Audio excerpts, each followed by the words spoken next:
Alors François Hollande, c'est difficile de dire parce que c'est rien, quoi. C'est le DSK du pauvre.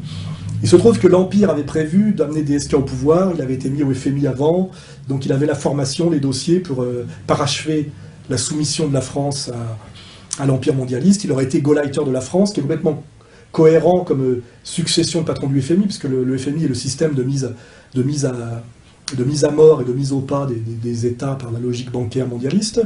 Et il se trouve que ce type, par ailleurs, c'est là où j'ai dit que l'histoire n'est pas écrite et qu'il y a des accidents, tout était prévu pour qu'il soit le prochain Gauleiter de la province France de l'Empire. Il le dit lui-même aujourd'hui. Il y a des connards, il y a des amis aussi qui me disaient non, il ira peut-être pas, c'est pas sûr, il veut pas y aller. Il n'avait même pas le choix, il était programmé. Il se trouve que par ailleurs, c'était un amateur de putain à un niveau délirant. DSK a chuté parce qu'il a confondu Sarcelles et New York. Il est mort. Alors après, il a fallu vite trouver un remplaçant, sachant que l'Empire, comme je l'ai dit, veut une alternance, veut la gauche. Et à l'époque, il pensait mettre Marine en face parce que c'était mieux, c'était sûr, effectivement, l'union sacrée, Mélenchon et Besancenot qui appelaient à voter face à la menace fasciste pour le patron du FMI, ça permettait de supporter leurs contradictions, enfin voilà, tout ce théâtre était en place. Il a fallu trouver une stratégie de rechange vite fait. Donc ils ont trouvé Hollande, un type qui n'est pas prêt du tout, flambi, une patte molle, une patte hollandaise. Voilà, là il attend finalement que Sarkozy dégage. Alors là ce qui est intéressant, c'est qu'on a vu que Sarkozy au G20 avait été humilié par les Chinois, humilié par les Allemands, humilié par les Américains. On a l'impression effectivement que l'Empire mondialiste a déjà décidé que Sarkozy était un président one-shot, c'est-à-dire qu'il porte sur lui toute la merde qu'il a été payé pour accomplir.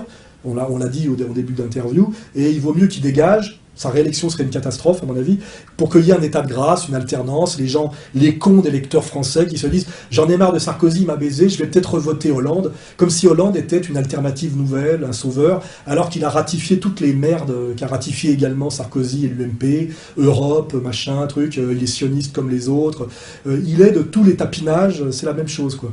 Il a une tête inexistante, enfin, je veux dire, il y a vraiment une symbolique du physique, qu'on ait aujourd'hui comme proposition de président de la République, flambi, une patte hollandaise molle, qui n'existe pas. Ça veut dire que voilà, les politiques, à force de soumission, on n'a plus que des merdes, quoi. On n'a même plus un Clémenceau, un De Gaulle, même un Mitterrand qui était des roublards, des mecs qui avaient une épaisseur, qui avaient une culture.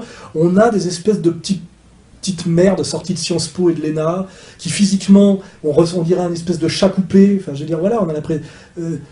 Et ça serait le président de la République française, c'est-à-dire que d'une des plus vieilles nations du monde, de quelque chose qui a été la grande nation, qui existe depuis le baptême de Clovis.